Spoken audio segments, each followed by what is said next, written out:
Blood test कोई करा लेता है, शुगर का टेस्ट करा लेता है, कोलेस्ट्रॉल का टेस्ट करा लेता है, पर न जाने क्यों सीमन का टेस्ट कराने में लगता है कि मर्दानगी पेश हो जाएगी। जब टेस्ट करा लेता है और स्पर्म उसमें नील आता है तो मैंने लोगों को जोर जोर से रोते देखा है। तो कहानी क्या होती है, अगर यंग एज में किसी को इरेक्टाइल डिसफंक्शन है, 3 से 5 गुना चांसेस हैं कि अगले 5 साल में उसे हार्ट अटैक पड़ेगा। इरेक्टाइल डिसफंक्शन अगर किसी को हो जाता है यंग एज में तो उसकी डिजायर भी कम हो जाती है, अपनी पार्टनर से इंटीमेसी में दूर हो जाता है, डिस्कस नहीं करता, बात नहीं करता। अगर कोई जहर है ना इस दुनिया में, वो जिम के अंदर जो 6 पैक के आदमी निकल के दौड़ते हैं, स्पर्म 0 होते हैं, सेक्स कर नहीं पाते। सच्चाई क्या है कि जिस जिम में आप आज के दिन में जाते हो, आपका जिम का ट्रेनर आपको कहता है आपको जिम की ट्रेनिंग के लिए इंजेक्शन लगाने पड़ेंगे, गोली खानी पड़ेगी, फैट कम करने पड़ेंगे और आपको दूंगा मैं प्रोटीन का डब्बा। What is good sex for men? Performance. That's the way they're brought up. They just want to perform. How well have they performed? So the normal time of a man's orgasm average is 5 minutes. And the normal time of a woman's orgasm as per data is 18 minutes. तो आपको अपना sperm test कब से कराना शुरू करना चाहिए? देखिए, एक चीज जो आपके स्पर्म को बिल्कुल खराब करती है, आपके टेस्टोस्टेरोन को बिल्कुल खराब करती है, वो है हाउ सेफ इज वाइग्रा और इसका अल्टरनेट क्या है? जिन लोगों को इरेक्टाइल डिसफंक्शन है वो क्या कर सकते हैं? देखिए, ऐसा है, हिंदुस्तान एक ऐसी जगह है जहाँ बिना प्रिस्क्रिप्शन के वाइग्रा मिलती है। ही टेक्स 3 grams ऑफ वाइग्रा और अभी भी कुछ नहीं हो रहा। Phenyl size of an Indian man is 4 to 4.5 inches and the vaginal size of an Indian woman is also about the same. Erectile dysfunction का मास्टरबेशन से क्या कनेक्शन है? Third is start and stop. So you start masturbating the moment you're about to discharge, you stop. Start masturbating a bit, stop, and discharge in the 4th or the 5th time, which you can do alone or even with a partner. Now this is one exercise which actually increases your time. I'll give you an example.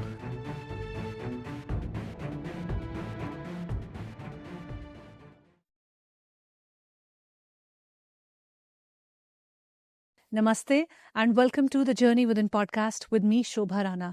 मैं एक emotional intelligence और mindset coach हूँ और साथ ही इस podcast की host और creator भी हूँ। The journey within podcast का एम है कि आपको आपकी बेस्ट लाइफ, आपकी ड्रीम लाइफ को क्रिएट करने में मदद कर सके। और ये हम करते कैसे हैं?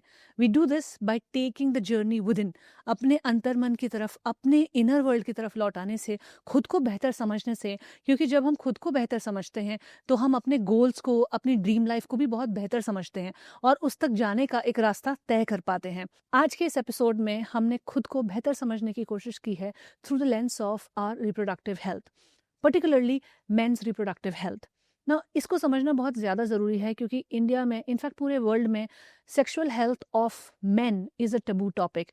आदमी अपने सेक्सुअल हेल्थ के बारे में बात नहीं कर पाता है क्योंकि वहाँ से बहुत ज़्यादा गिल्ट, शेम, शर्मिंदगी अटैच होती है। एक आदमी पर परफॉर्मेंस प्रेशर बहुत ज़्यादा होता है, सेक्सुअल परफॉर्मेंस एंग्जाइटी होती है, बहुत तरह के सेक्सुअल डिसऑर्डर्स होते हैं। We have talked about erectile dysfunction, we have talked about premature ejaculation, we have talked about a condition that 1% men have and that is having no sperm count, यानी कि उनके लिए एक फादर बनना, reproduce करना next to impossible है। लेकिन वहाँ पे भी एक पॉसिबिलिटी है और उस पॉसिबिलिटी को जानने के लिए और भी बहुत सारे मिथ्स एंड रियल इश्यूज़ को जानने के लिए आप इस एपिसोड को एंड तक ज़रूर देखिए। This episode will enable you to understand yourself, empathize with yourself, अपने साइकोलॉजिकल जो बैरियर्स हैं उनको ब्रेक करने के लिए बहुत हेल्प करेगा। क्योंकि आज इस कॉन्वर्जेशन के बाद जो चीज़ मुझे समझ में आई है बहुत क्लियरली, वो ये है कि बहुत ज़्यादा percentage of sexual issues that a couple has come from the psychological conditioning, the neurological wiring of your brain, जो आप किसी वजह से, किन्हीं कारणों से खराब कर लेते हैं। ये हमने आज के इस एपिसोड में बहुत डेप्थ में डिस्कस किया है, तो इसको एंड तक ज़रूर देखिएगा। अगर आपको the journey within podcast जो जेन्युइन कॉन्वर्जेशंस, ऑथेंटिक कॉन्वर्जेशंस आपके सामने लाने की कोशिश कर रहा है, आपकी क्वालिटी ऑफ लाइफ को इम्प्रूव करने की कोशिश कर रहा है, वो पसंद आती है तो प्लीज़ हमारे चैनल को सपोर्ट कीजिए, लाइक, कमेंट और शेयर कीजिए ताकि एल्गोरिदम्स हमें और भी लोगों तक पहुंचने में मदद कर सके। आज की इस पॉडकास्ट के लिए मेरे साथ हैं डॉक्टर सुनील जिंदल, जो कि पिछले 35 ईयर्स से लोगों को उनकी सेक्शुअल हेल्थ को बेटर समझने में, उसको डिकोड करने में और इम्प्रूव करने में मदद कर रहे हैं। So without any further ado, let's meet Dr. Sunil Jindal on the Journey Within podcast.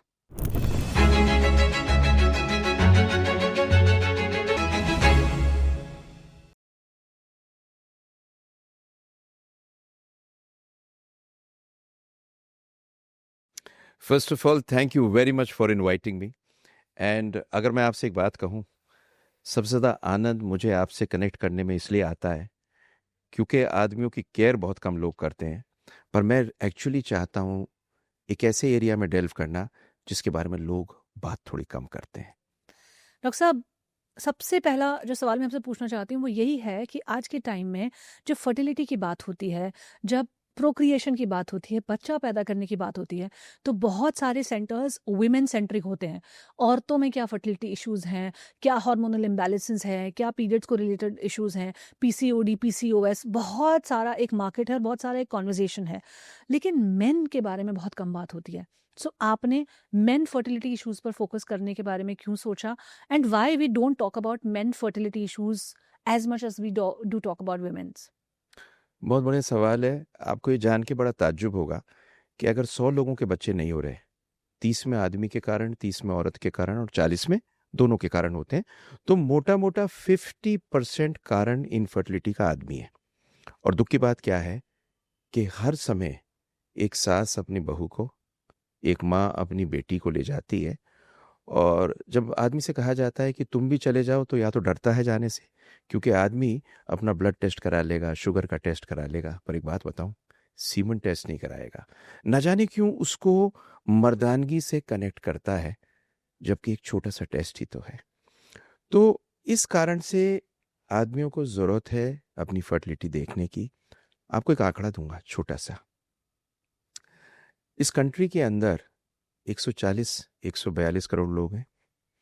इनमें से 16% के बच्चे नहीं हैं, जिनमें 8% कारण आदमी है। 10 करोड़ आदमी बिना बच्चे के, और कोई किसी से बात नहीं करता।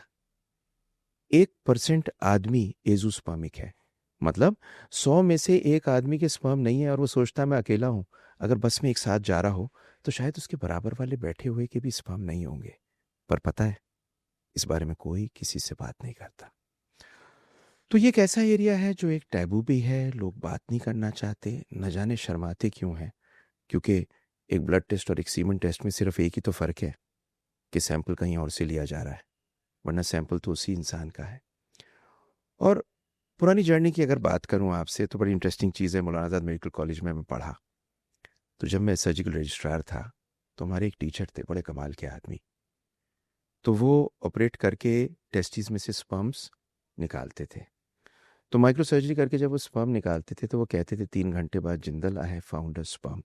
पर मैं कहता था आप इसका करोगे क्या? तब इक्सी था नहीं। तो 2004 में जब इक्सी चालू किया, इक्सी क्या है? ICSI is intracytoplasmic sperm injection. बड़ी इंटरेस्टिंग सी चीज़ है।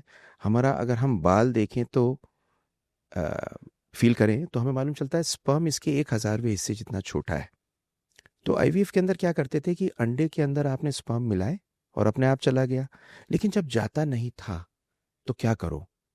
तो 1992 में पेलेरेमो ने एक जादू किया, जिसमें एक स्पर्म, सिंगल स्पर्म को अंडे के अंदर प्रवेशित करा के, इंजेक्ट करके, और आप सोच सकते हैं कि बाल के 1000वें हिस्से जितना छोटा स्पर्म इंजेक्ट करके और बच्चे बना के रखना शुरू किया। लेकिन अगर हम इसी स्पर्म को टेस्टिस से निकाल के एक एजोस्पर्मिक आदमी का और अंडे में प्रवेशित कर सकें, तो जो आदमी एजोस्पर्मिक मतलब जिसके स्पर्म नहीं है, उसी का बच्चा उसे पैदा करके दिया जा सकता है। एक तरह से स्पर्म डोनेशन एक आदमी का दूसरे आदमी को? नहीं, मैं आपको समझाता हूँ। एक हस्बैंड एक वाइफ है, वाइफ बिल्कुल ठीक है, हस्बैंड के स्पर्म नहीं है। तो अब तक रास्ता क्या था कि आप एक डोनर का स्पर्म ले लीजिए, अंडे में प्रवेशित कर लीजिए या आईयूआई कर लीजिए। एक पिक्चर डोनर, वो क्या थी, विकी विकी डोनर। डोनर, कमाल की हुई। लेकिन आज के दिन में आप उसी आदमी का जिसका स्पर्म नहीं है, उसकी टेस्टिस में से स्पर्म को निकाल के माइक्रोस्कोप से और वाइफ के अंडे में प्रवेशित करा के बच्चा बना के उसी का बेबी उसे दे सकते हो। Which means a man, an azoospermic man, can actually father his own child. But you said he is azoospermic, मतलब उनका स्पर्म नहीं है तो सीमन में नहीं है ना, पर टेस्टिस में बनता हुआ हो सकता है। एंड 70% आदमी जो एजोस्पर्मिक है, उसका टेस्टिस में से बनता हुआ स्पर्म निकाला जा सकता है। तो जब सारी चीज़ें हुई ना, डॉट्स कनेक्ट कर गए, ये काम करने लगा। और मैं हमेशा एक चीज़ कहता हूँ, हर चीज पैसा खरीद सकती है, पर no money can buy this. Doctor साहब, एक आदमी का स्पर्म काउंट डिक्लाइन होने के अर्ली साइंस क्या हैं? बड़ी अजीब सी चीज है, लोग इसे इग्नोर करते हैं। जल्दी पकड़ लो तो बेहतर हो जाएगा। आपकी सेक्स की इच्छा कम करती है, आपका मूड डाउन होता है, आपके पेट के ऊपर चर्बी आनी शुरू होती है, एंड मोस्ट इंपॉर्टेंटली आपका सेक्स का मन करना बंद होता है। पर एक चीज और बताऊं जो इसमें होती है, इस कंडीशन के अंदर नॉर्मली एक इंसान इरिटेबल हो जाता है। अगर ये सारी चीजें आपके साथ हो रही हैं तो शायद आपका टेस्टोस्टेरोन डाउन हो रहा है और आपके स्पर्म काउंट में प्रॉब्लम होगी। और अगर आपकी शादी हो चुकी है और बीबी नहीं हो रहा, तो 6 महीने के अंदर अंदर जाके अपने स्पर्म को टेस्ट करा लीजिए। Why men's fertility is such a taboo topic, और इससे इतना ज़्यादा शेम क्यों अटैच्ड है? देखिए, एक सिंपल सी बात आपको बताता हूँ। आदमी की परवरिश और औरत की परवरिश अलग होती है। आदमी की परवरिश होती है जहाँ उसे परफॉर्मर बताया जाता है, बचपन से लेके बड़े तक उसे बताया जाता है मर्द को दर्द नहीं होता, आदमी रोता नहीं है। तो जब ये चीज़ आती है और स्पर्म नहीं होता, तो वो स्पर्म को अनफॉर्चुनेटली हमारे सिस्टम में मर्दानगी से अटैच कर देता है, अपनी वाइफ को भी नहीं बताता। 70% पेशेंट जिसके स्पर्म रिपोर्ट में निकलता है कि नहीं है, पहले तो अपना स्पर्म टेस्ट नहीं कराने आता।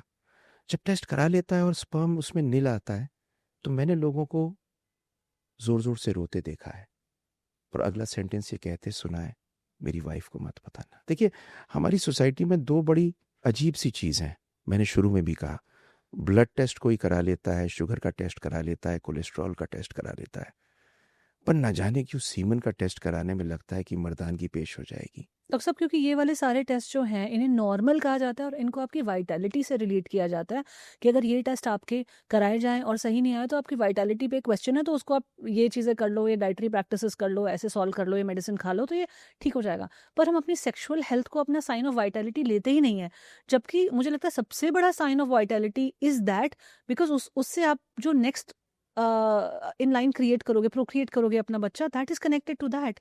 उससे ज़्यादा वाइटल और क्या हो सकता है?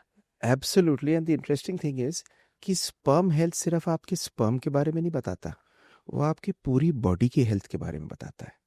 सेक्सुअल हेल्थ, इरेक्टाइल डिसफंक्शन सिर्फ आपके इरेक्शन के बारे में नहीं बताता, वो आपके पूरे बॉडी के बारे में बताता है। आपको एग्जांपल देता हूँ, एक 1 मिलीमीटर आर्टरी स्टोरी है। देखिए, हमारी पेनिस के अंदर जो आर्टीरियोल्स होती हैं वो 1 से 2 मिलीमीटर की होती हैं, और हमारे हार्ट के अंदर जो आर्टरीज होती हैं, आर्टीरियोल्स, वो 3 से 4 मिलीमीटर के होते हैं। तो जब कोलेस्ट्रॉल से ब्लॉक होते हैं, पहले पिनाइल आर्टरीज होती हैं, फिर हार्ट होता है।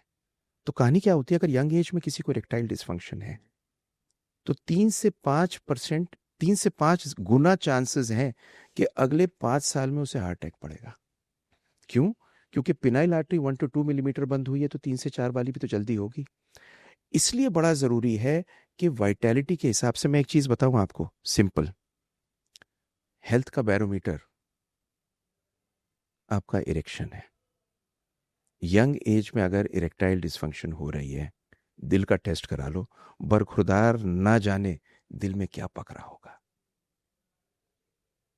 Bye young age what do you mean? Specify that.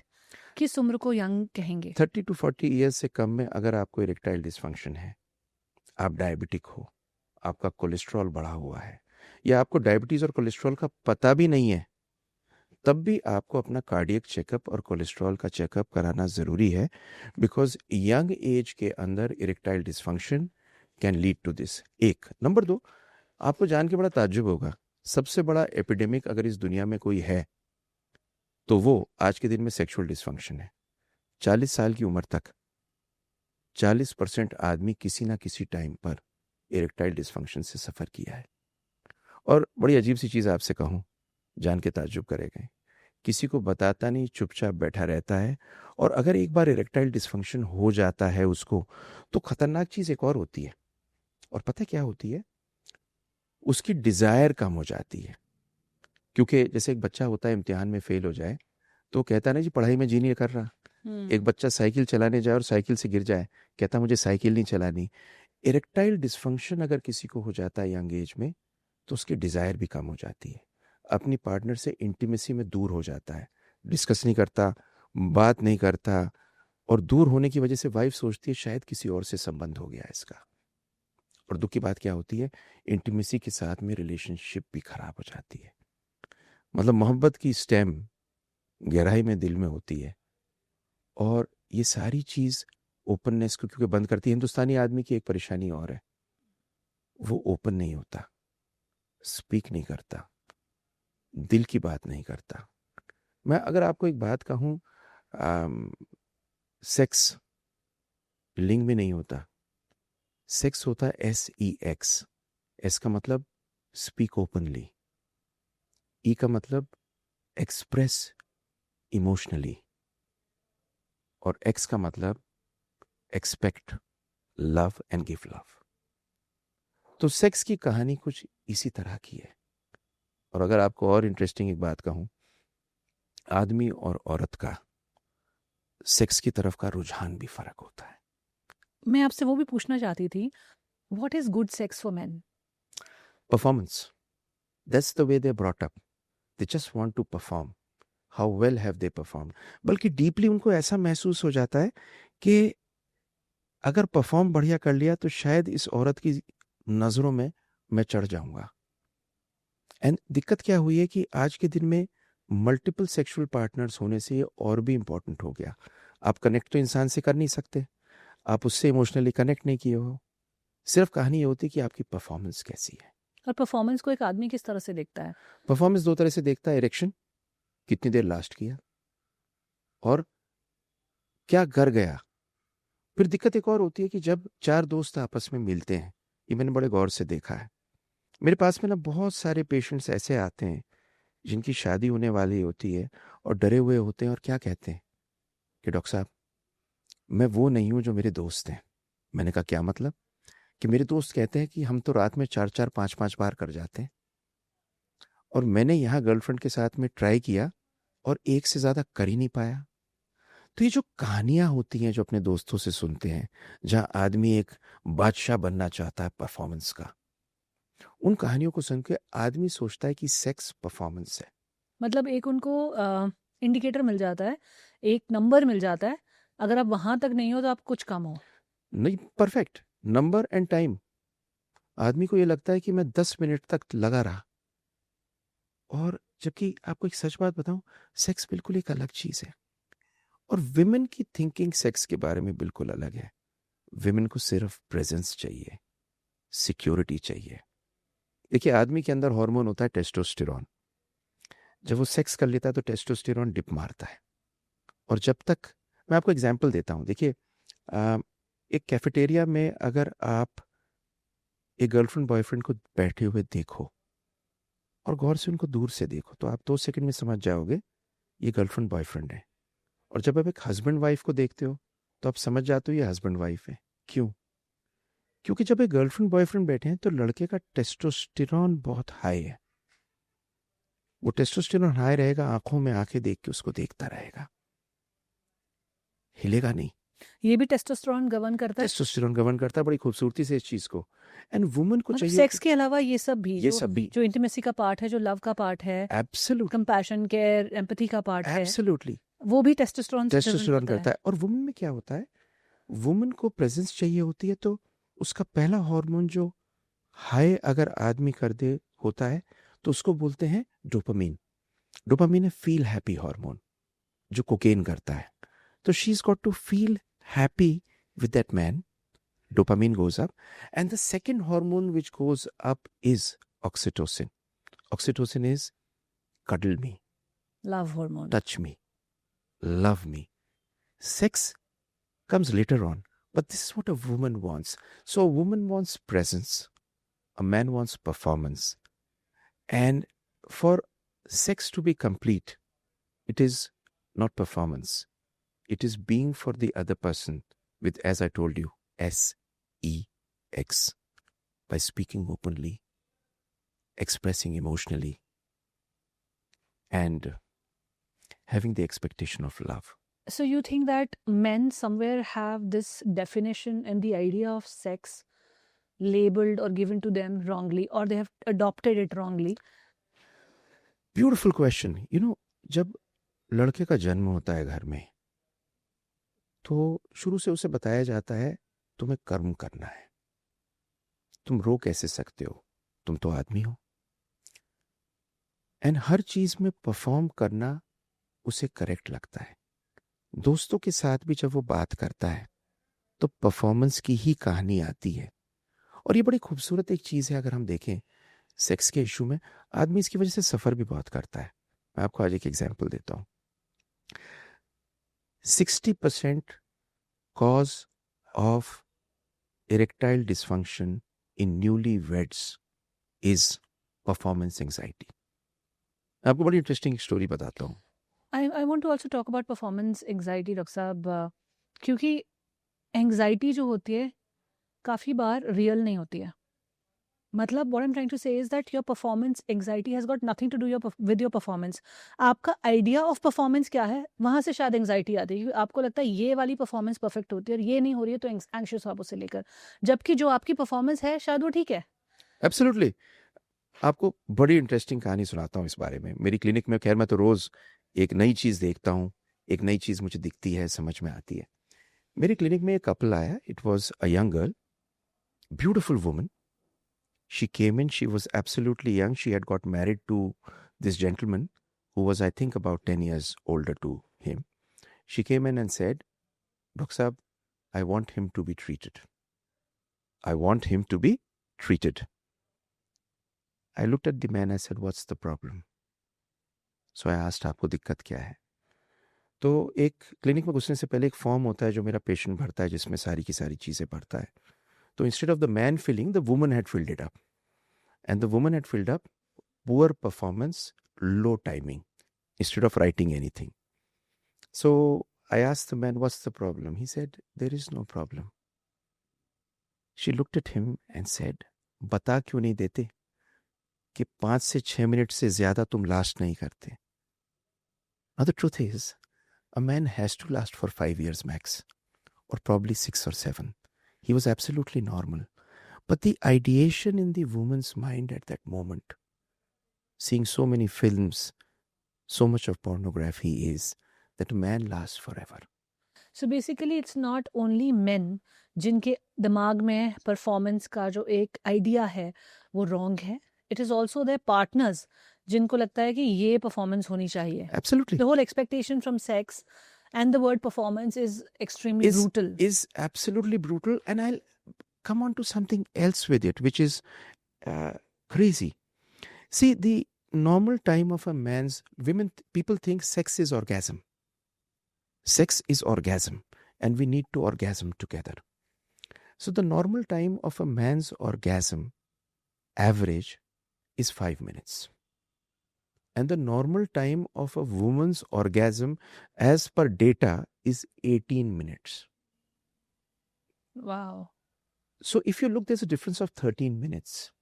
So is it something impossible that we are trying to bridge? No, it's something interesting we're trying to talk. Because these 13 minutes get bridged by foreplay and probably the relationship which people have. So sex actually is connecting with human beings, connecting with your partner, speaking emotionally, where she feels safe, where her oxytocin goes up out of love, where she feels secure. This man is going to keep me secure. So sex for a woman is absolutely different. So जैसा आपने कहा कि idea of sex is different for men and women, what is the idea of having kids for men and women both? Why does a man want a child and why does a woman want a child? Do these two world meet somewhere? ये दो बहुत अलग reasons है, बहुत अलग दुनिया है, जिस वजह से बहुत अलग dimension में issues हैं. Procreation is something which God had wired us up for. It's not about human beings. It's about anything. It may be a bird. It may be a rat. It may be a monkey. It may be a human being. We were wired for procreation. No, but why does a man want a child? A woman wants a child because she has something in her body which needs to express. And a man wants a child because he wants to complete this expression. And the woman completes it through him. So a man wants a child because he also deep down desires a child, and probably his own child. मैं एक बात हमेशा अपने patient से कहता हूँ, बच्चा बहुत प्यारा होता है, जनने वाली माँ होती है और पालने वाला बाप होता है. मेरे पास में जब भी बहुत से लोग आते हैं, is a woman who comes with low eggs, donor egg की शायद ज़रूरत है. Is a man whose azoospermic, testes में से अगर नहीं मिलता तो वो कहते हैं हमारा अपना बच्चा होगा क्या. तो every human being wants their own child, but a deeper sense then that is that a woman wants to bear a child and give birth to that child. And a man wants to probably have his own child, but अगर बच्चा होता है उसे वो पालना चाहता है. हमें डेटा से पता चला है कि 82% of our viewers are still not our subscribers. तो अगर आप उन लोगों में से हैं जो इस चैनल पर आते हैं, पॉडकास्ट देखते हैं, लेकिन अब तक सब्सक्राइब नहीं किया है, बेल आइकन नहीं प्रेस किया है, या आप हमारे पॉडकास्ट से एंगेज नहीं करते, तो please give us a chance. क्योंकि जब आप ऐसा करते हैं तो एल्गोरिदम्स इन कॉन्वर्जेशंस को, इन मीनिंगफुल कॉन्वर्जेशंस को एक बहुत बड़े क्लटर ऑफ कॉन्वर्जेशंस के बीच में से लोगों को पहुंचाने की कोशिश करता है. तो do support us if you like the work that we are doing. Thank you for supporting us so far. And now let's get back to the podcast. लेकिन डॉक्टर साहब, आप कह रहे हो कि ये हम वायर्ड हैं इस चीज़ के लिए, लेकिन इन मॉडर्न कॉन्टेक्स्ट जो आज हम 2025 में जो वर्ल्ड देख रहे हैं, स्पेशली अगर मैं कॉस्मोपॉलिटन सिटी दिल्ली एनसीआर की बात करूँ, जहाँ हम इस वक्त बैठे हैं, ये पॉडकास्ट शूट कर रहे हैं, बहुत सारे कपल्स हैं जिनको बच्चा नहीं चाहिए. DINKs, double income, no kids is a very popular term that is floating across these days. हम देखते हैं कि लोग 40 तक आकर भी नहीं प्लान करते, और कई लोगों ने सोच ही लिया है कि हमें बच्चा नहीं पैदा करना है. तो जो हमारा नॉर्मल इंस्टिंक्ट है, जो आप कह रहे हो गॉड गिवन इंस्टिंक्ट है कि आपको प्रोक्रिएट करना है, आपको अपनी अगले वंश को आगे बढ़ाने की इच्छा है, लेकिन बहुत सारे लोग इससे ऑप्ट आउट भी कर रहे हैं. तो ऐसा क्यों हो रहा है फिर, and is it healthy? No, I'll talk about this. A very beautiful question you've asked. I have very deeply tried to analyze people and talk to them. I get a lot of people from cosmopolitan areas who say we don't want children. उनकी mother in law, उनके father, उनकी mother उन्हें लेके आते हैं. उनका बच्चा ना करने के दो बेसिक इश्यूज होते हैं. डीपली आप उनसे पूछो तो पहली चीज़ है वो बोलते हैं करियर. सेकंड चीज़ जो वो बोलते हैं बच्चा नहीं चाहिए, बच्चा करके कर क्या लेंगे, हम भी पैदा हो गए तो क्या फ़र्क पड़ गया. Is somewhere a rebellion deep down which is existing in them. एक और रीज़न है डॉक्टर साहब, जो मैं अमूमन अपने सर्कल्स में सुनती हूँ, कि the world has become so negative कि हम एक और बच्चा लाके इस वर्ल्ड में हम क्या दे रहे हैं. हम उनको अच्छी हवा नहीं दे सकते, हम उनको अच्छी सांस नहीं दे सकते, हम उनको अच्छे लोग नहीं दे सकते. मतलब हमारा whole world view have become so negative and supported by data, which is pollution, which is dietary choices, which is bunch of Now, things. now, now, that's a justification of something which you deep down do not want to do, which the world is saying. But deep down, उसके बाद में होता क्या है, मैं इतने लोगों को जानता हूँ who don't have a child when the child needs to be born. See, what happens is, a woman has best fertility till 30 years of age. 30 years के बाद में एग की क्वालिटी और नंबर दोनों गिरने शुरू होते हैं, और जब गिरने शुरू होते हैं प्रोक्रिएशन और प्रेगनेंसी होने का चांस कम होता है. मैं दो चीज़ कहता हूँ, दो चीज़ बड़ी इंपॉर्टेंट है आपकी फर्टिलिटी के लिए. नंबर एक, age of the woman, and number two, time from marriage. जो बीमारी आपको 10 साल पहले बच्चा नहीं दे रही, आज वो बढ़ी हुई है और अब से 2 साल बाद और बढ़ी हुई मिलेगी. और नंबर दो, औरत की उम्र 30 साल के बाद में ओरिजिनल डिज़ाइन में फर्टिलिटी डाउन जाने लगती है. अब होता क्या है, ये लोग 40 साल की उम्र में आते हैं और कहते हैं अब हमें बच्चा चाहिए. अंडा बन नहीं रहा होता, डोनर एग से बच्चा चाहते नहीं. आज के दिन में 38, 39, 37 years में there are so many patients who come to me who want their own egg, and getting a child with their own egg is extremely challenging. होता है पर नेचुरली नहीं हो पाता ना बहुतों में. एक. नंबर दो, ऐसा है, देखिए ये समय का फेर होता है. इंसान को अपनी अंतरात्मा से पूछना होता है वो चाहता क्या है. दुनिया के लिए नहीं, करियर के लिए नहीं. शायद एक आदमी और औरत जब एक दूसरे से मोहब्बत करते हैं और अपने आप में अपने आप को एक बच्चे के रूप में देखना चाहते हैं, या कुछ अपनी क्रिएशन देखना चाहते हैं, तो एक बच्चा पैदा करना चाहते हैं. और अगर नहीं कहना चाहते तो अपने रीजंस होते हैं.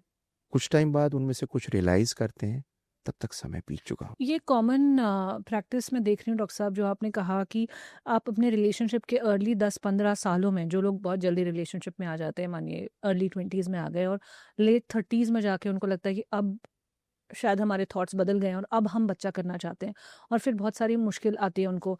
आजकल बहुत सारे आप सोशल मीडिया पे लोगों को देखिए, बहुत सारे इन्फ्लुएंसर्स हैं, कमेडियंस हैं, प्रोफेशनल्स हैं, जो लेट 30s अर्ली 40s में बच्चा कर रहे हैं या शादी कर रहे हैं। तो उनका पहले आइडिया शादी को लेकर, बच्चा पैदा करने को लेकर कुछ और था और अब कुछ और हो गया है। तो ये लेट रियलाइजेशन से मेंस फर्टिलिटी पे क्या फ़र्क पड़ता है? वुमेन्स फर्टिलिटी पे तो आपने बताया कि एज का इम्पैक्ट है और एग्स क्वालिटी उनकी डिक्लाइन होती है after 30। What is the impact of age on men's fertility? There are three things which happen in a man with age. First thing is the DNA fragmentation of the sperm goes down. The quality of the DNA goes down. Now what happens is that आदमी का अगर semen count भी ठीक आ रहा है, motility भी ठीक है, पर एज के साथ में डीएनए अफेक्ट होता है तो फर्टिलिटी कम हो जाती है और स्पर्म का नंबर और मोटिलिटी भी अफेक्ट होती है। वुमन जितनी नहीं होती पर आदमी में भी अफेक्ट होती है। एक नंबर दो, जब भी आप ज्यादा एज में बच्चा करते हैं तो उसमें जेनेटिक प्रॉब्लम्स होने के चांसेस ज्यादा होते हैं, बिकॉज आपके जीन्स विद एज अलग हो जाते हैं। मतलब आपकी जेनेटिक प्रॉब्लम्स आपके एम्ब्रियो में होने के चांसेस ज्यादा हो जाते हैं। ये एक बड़ी खास बात है जो हमको समझनी है। आपसे एक छोटी सी चीज बताता हूं। देखिए, सबसे बड़ा एपिडेमिक अगर इस दुनिया में है वो है स्पर्म काउंट। शोभा जी जान के ताज्जुब कर जाएंगी, पिछले 40 सालों में 60% गिर गया है। मैं नहीं कह रहा, ये डेटा कह रहा है, major data. And can you imagine 95 million से 44 मिलियन हो गया है। आपको डेटा की एक अलग चीज और बताऊं, जान के ताज्जुब करेंगी। 2000 तक ये 1.2% पर ईयर गिर रहा था, आज ये 2.6% पर ईयर गिर रहा है। डबल से ज्यादा हो गया है। डबल से ज्यादा। और आप ये सोचिए, अब से 20 साल बाद आदमी घूमेंगे बच्चा कैसे पैदा करूं। और पता है इसका कारण क्या है? सिंपल, इस दुनिया की नई दुनिया की कहानी, पोल्यूशन, खाने में, एटमॉस्फेयर में, alcohol, smoking, stress, sleep proper ना होना, एक हेल्दी लाइफस्टाइल में नहीं रहना। इस दुनिया के अंदर, ये मैं हिंदुस्तान की बात नहीं कर रहा हूं, ये डेटा भी बड़ी इंटरेस्टिंग चीज है। ये यूरोपियन और अमेरिकन डेटा है, तो हिंदुस्तान की तो हालत उससे कहीं से जहाँ पे कहते हैं work life balance is much better than India, pollution is much less. Pollution is much less, खाने के चॉइसेस शायद बेटर हैं, यस, इंग्रेडिएंट्स बेटर है एटलीस्ट, अगर वो उनके डिशेस अलग भी हैं, जंक भी हैं तो भी। तो इंडिया की कहानी तो फिर इससे और ज्यादा खराब होगी। आपको एक बड़ी इंटरेस्टिंग चीज कहता हूँ, मतलब आपसे कॉन्वर्सेशन करते करते याद आया दिल्ली का पोल्यूशन। अब दिल्ली का पोल्यूशन 2.5 पार्ट्स पर मिलियन पे पहुंचा हुआ है। ये इतना ज्यादा है कि इसके साथ में हमारे हिंदुस्तान में जो प्लास्टिक का कचरा है, माइक्रो प्लास्टिक्स जिसे बोलते हैं, जो आपके प्लास्टिक से भी आता है, नॉन स्टिक पैन से भी आता है, इसने हालत ये कर दी है कि आज के दिन में टेस्टीज के अंदर जहाँ पे स्पर्म बनते हैं, माइक्रो प्लास्टिक्स निकल रहे हैं। एंड कैन यू इमेजिन, आपको एक अजीब सी चीज कहूं, मतलब एक अजीब सी चीज दिमाग में ना जाने क्यों इस मोमेंट पे आई, कि लंग्स तो सिर्फ खांसते हैं पर टेस्टीज असल में रोती हैं।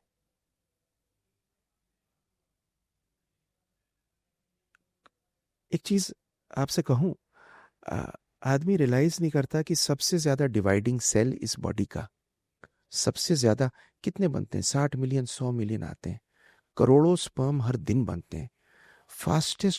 Fastest growing cell of the body is most affected by pollution, most affected by what we eat.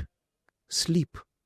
आज के दिन में हालत ऐसी हो गई है कि स्लीप लोग नहीं करते टाइम पर, स्ट्रेस के अंदर जीते हैं। That's what has happened to this sperm. चलिए आपको बड़ी इंटरेस्टिंग चीज बताता हूँ, ये बड़ी इंटरेस्टिंग सी चीज है। देखिए, एक चीज जो आपके स्पर्म को बिल्कुल खराब करती है, आपके टेस्टोस्टेरोन को बिल्कुल खराब करती है, वो है ओबेसिटी। आपका स्पर्म आपकी वेस्टलाइन से मालूम चल जाता है और आपकी इरेक्शन आपकी वेस्टलाइन से मालूम चल जाती है। 40% ओबीज आदमी इरेक्टाइल डिस्फंक्शन से सफर करता है।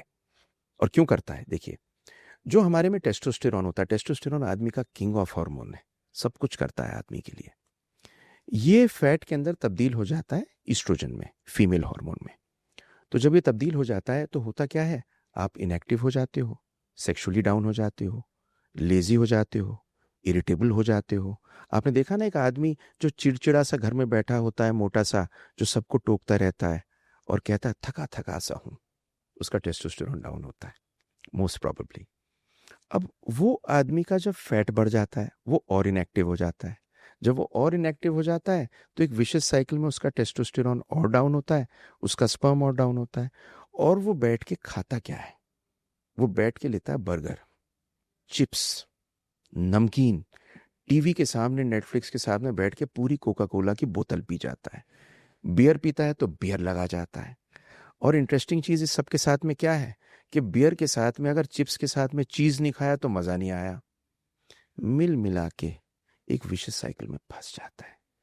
सबसे बड़ी बात आपको बताऊं जिंदगी की, एक जमाना सोचिए जहां बाजरा, मकई, रागी, होल ग्रेन लिया करते थे, ताजी सब्जी और सीजनल फ्रूट मिला करता था।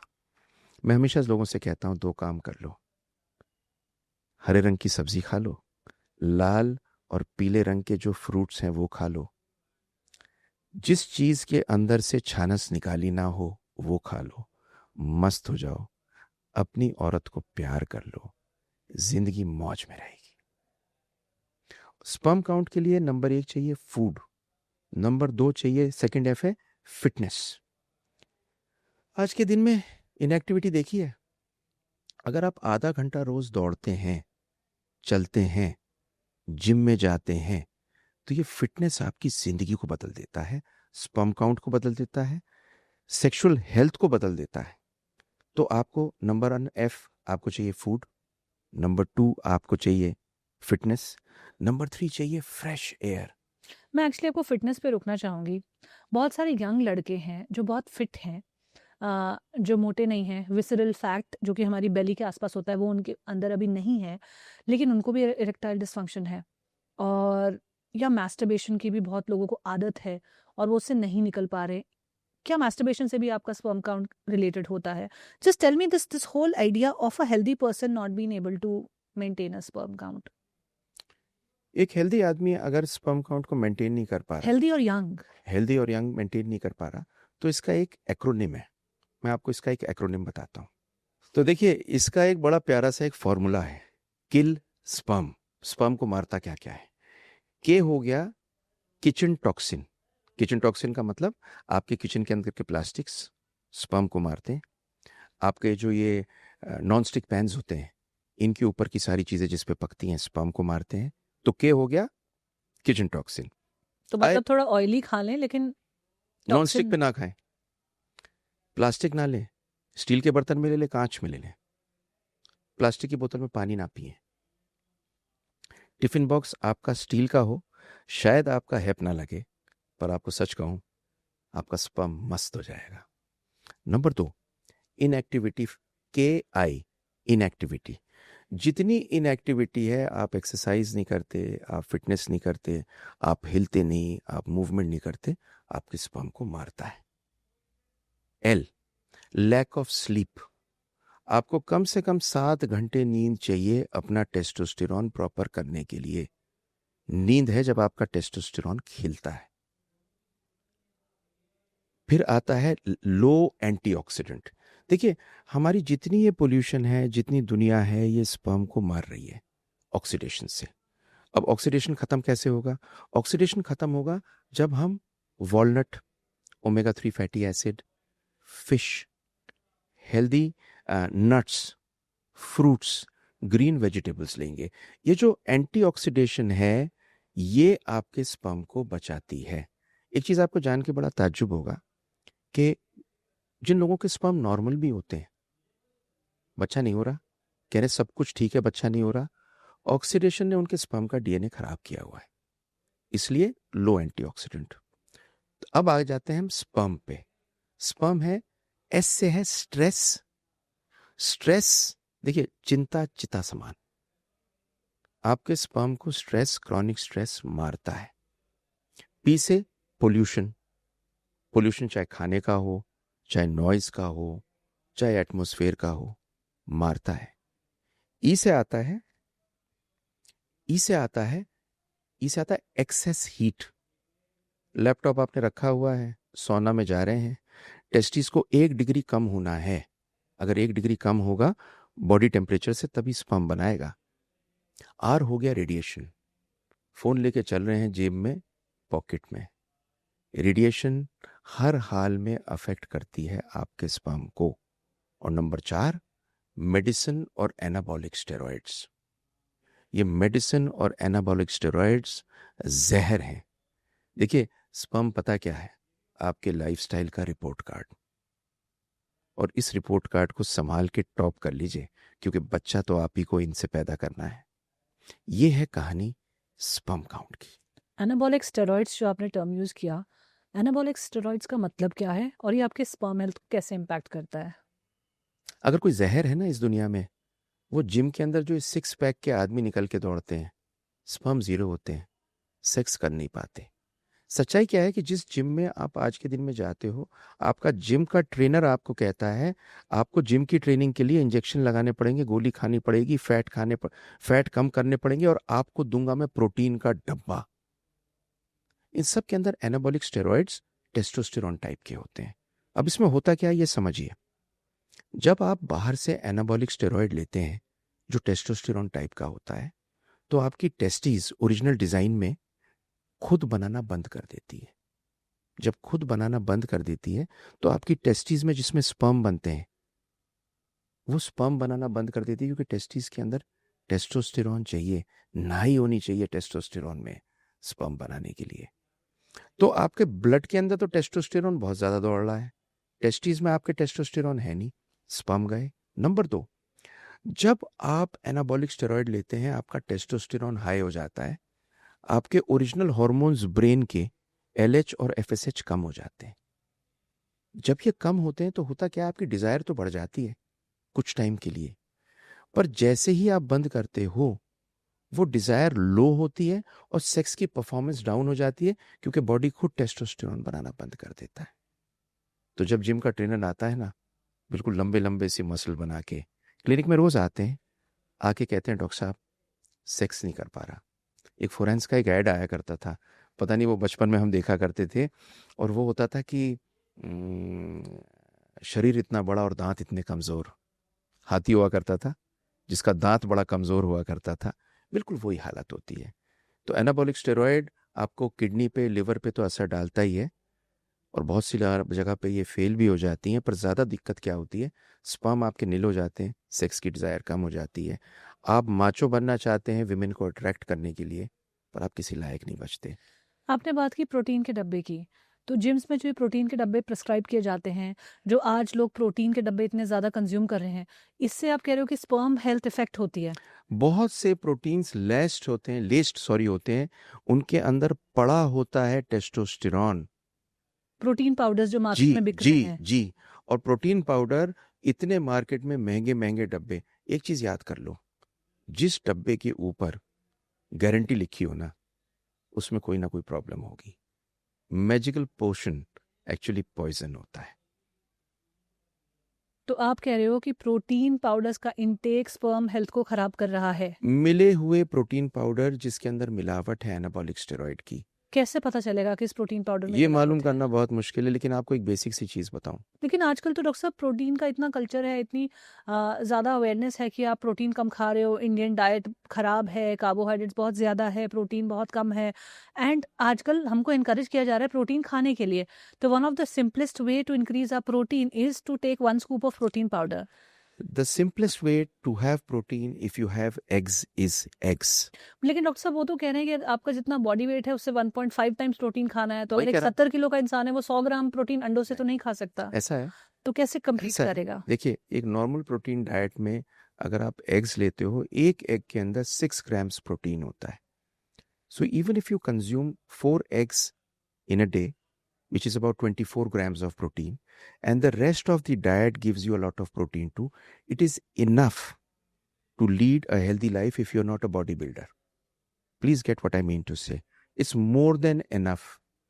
You naturally can get protein from whey protein जिसे बोलते हैं, जो आपको पनीर से भी मिल सकता है, आपको वे प्रोटीन प्योर अगर कहीं पे मिलता है उससे भी मिल सकता है. वे प्रोटीन आइसोलेट जिसे कहते हैं, आइसोलेट जिसे बोलते हैं.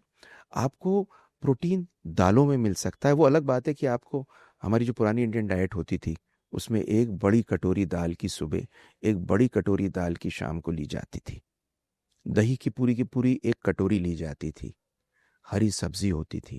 डॉक्टर साहब आपने एग्स की बात की और मीट भी एक गुड सोर्स ऑफ प्रोटीन होता है, ब्यूटीफुल. लेकिन जो नॉन वेजिटेरियन नहीं है लोग, फिर वो कैसे अपना प्रोटीन इंटेक उनके पास में इंटेक करने का 3 ही तरीके हैं. पनीर खाएं, सोया इज वेरी गुड, सोया पनीर ले. लेकिन फिर उससे थायराइड का जो इशू है, जो और इश्यूज है, वो ट्रिगर हो जाते हैं. What I am trying to ask is, जो विशियस सा साइकिल है जहाँ पे हमको एक तरफ से एक फ्लड ऑफ इन्फॉर्मेशन आ रहा है कि आपको प्रोटीन लेना है वरना ये प्रॉब्लम्स हो जाएंगे आपको. दूसरा इन्फॉर्मेशन आ रहा है कि अभी प्रोटीन जो कंज्यूम कर रहे हो, स्कूप वाला, डब्बे वाला प्रोटीन, उससे ये कमियां हो रही है. तो एक इंसान कहाँ से कन्फ्यूजन को सॉल्व करे और कैसे अपने आप के लिए वो जिस एफ की आपने बात की, food, please solve that for me, please solve that for my audience. Food means non trans food, तला हुआ खाना नहीं, पाम ऑयल में नहीं. नंबर 1. नंबर 2, कार्बोहाइड्रेट कम. सबसे खतरनाक चीज फ्रेंच फ्राइज, नमकीन जितने पैक्ड आपको मिलते हैं, लो क्वालिटी ऑफ ऑयल होता है, इनके अंदर सिर्फ कार्बोहाइड्रेट होता है. जितने आपको चिप्स के पैकेट मिलते हैं, वेफर्स के पैकेट मिलते हैं, आफत है. आप जो फास्ट फूड में जाके बर्गर्स, चाउमीन ये खाते हैं, it is nothing but maida, white flower along with palm oil. Now what happens is this oil creates a crazy story of something which actually is oxidation all over the body including sperms. मतलब आपको ageing भी करता है, ये सीधी सी बात है. Second चीज आप आते हैं प्रोटीन पे. प्रोटीन का बेस्ट सोर्स अगर आप एग्स लेते हैं तो एग्स है, फिश है, वाइट मीट है. अगर आप वेजिटेरियन हैं तो पनीर है, सोया पनीर है, दाल है. और अगर आप फिर भी लेना चाहते हैं तो किसी बहुत अच्छे ब्रांड का प्योर वे प्रोटीन ले लीजिए, जो सर्टिफाइड हो किसी भी रूप में एक डॉक्टर से, जिस पे लिखा हो क्या चीज है, जो FDA अप्रूव्ड हो, और जो एक ऐसी चीज हो जो आपको मालूम है प्योर मिल जाए. सस्ते के चक्कर में कोई ऐसा डब्बा मत लीजिए जिसपे कोई जादू की चीज लिखी हो, magic gold, magic diamond, magic platinum. जहां पर ऐसा लिखा हो वो पॉइजन आपको मिल सकता है. बेसिकली अगर आपको डब्बे से भी लेना है, यू नीड टू चूज.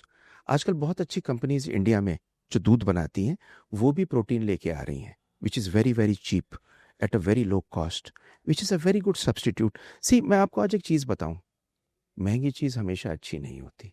सबसे सस्ता तो अंडा होता है. मैं बचपन से लेके आज तक 2 अंडे हमेशा खाए हैं सवेरे. मतलब छोटा बच्चा था, मेरी माँ कहा करती थी अंडे के बगैर स्कूल नहीं जाओगे, 1 गिलास पूरा दूध पियोगे. आता था, पूरी दाल की कटोरी मिलती थी, दही मिलती थी, रोटी में से कभी छानस नहीं निकलती थी, हरी सब्जी इतनी आती थी, लौकी, तोरी, परवल, करेला बहुत पसंद है. अब आप कहेंगे ये कोई खाता है, पर एक्चुअली हेल्दी तो यही है. तो ये हो गया फूड. सेकेंड चीज हो गई आपकी फिटनेस. फिटनेस में you have to walk, you have to run, you don't have to be obese. Testosterone कम होगा, स्पर्म कम होगा. तीसरा आपका एफ आता है फ्रेश एयर. अब ये एक मुश्किल चीज है. फ्रेश एयर इसलिए मुश्किल है कि जहां आप रहते हैं वहां को छोड़ के तो नहीं जा सकते, लेकिन हाँ कुछ काम आप कर सकते हैं. आप इंडोर हैं, एयर प्योरीफायर लगा सकते हैं. एक बड़ी इंटरेस्टिंग चीज है, पार्टिकुलेट मैटर को कम करने के लिए एक बहुत मुफीद चीज होती है वाटर. तो अगर गर्मियां हो रही हैं, जो एक पुराने ज़माने में कूलर चलाया करते थे, अगर आप उसकी सारी की सारी घास को बहुत बेहतर लगाते हैं तो पार्टिकुलेट मैटर को वो पानी ले लेता है, और जो हवा आपके पास में आती है बिना पार्टिकुलेट मैटर के आती है. और तीसरी चीज़, हम हर इंसान को किसी ना करी तरह से अपने पोल्यूशन को कम करने का तरीका बनाना ही पड़ेगा, और कोई तरीका नहीं है. चौथा आता है फेथ. फेथ का मतलब है स्ट्रेस फ्री होना, मेडिटेशन करना, माइंडफुल होना. आप तो कोच हैं, आपसे ज़्यादा तो कोई ये जानता नहीं कि शांत इंसान हमेशा हर चीज़ की फतेह करता है, और स्पर्म भी दौड़ते हैं एक शांत इंसान में। और आखिरी इंपॉर्टेंट चीज है फॉलो अप। स्पर्म का टेस्ट जरूर करा लें, उससे डरिए मत। अगर खराब हो तो हार्मोन्स टेस्ट जरूर करा लें, उससे डरिए मत। अच्छा, जैसे बोलते हैं आपकी बॉडी का जो दूसरे वाइटल टेस्ट होते हैं, आपका blood pressure, sugar and all the other things, thyroid, ये सब 30 के बाद आपको हर साल या हर 6 महीने में कराना चाहिए। तो आपको अपना स्पर्म टेस्ट कब से कराना शुरू करना चाहिए? ये बड़ा इंटरेस्टिंग सा क्वेश्चन है। कभी भी किसी फार्माकोपिया में ये नहीं लिखा कि अपने sperm test regular body checkup के साथ कराओ। और इनफैक्ट बहुत सारा लिटरेचर भी नहीं कहता। पर WHO एक बड़ी इंटरेस्टिंग चीज़ कहता है। WHO कहता है कि अगर आपकी शादी हो गई हो और 6 महीने तक बच्चा नहीं हो रहा तो हस्बैंड एंड वाइफ दोनों जाएंगे डॉक्टर पे, और आदमी का स्पर्म टेस्ट सबसे पहले होना ज़रूरी है। तो आदमी का स्पर्म टेस्ट जैसे ही आपके 6 महीने शादी को और बेबी नहीं हो रहा तो करा लीजिए। वैसे भी मैं एक और चीज़ कहता हूँ, प्री कंसेप्शन टेस्टिंग करानी है। जन्म पत्री मिलाने में तो दुनिया भर की कहानी होती है, पर क्या किसी आदमी और औरत ने शादी से पहले अपने सारे blood test, sperm test, AMH, ovarian test, ultrasound कराया है? क्यों नहीं करा लेते? ये मालूम चल जाएगा ना शादी से पहले कि अगर कोई समस्या है तो उसे सॉल्व किया जा सकता है पहले से ही।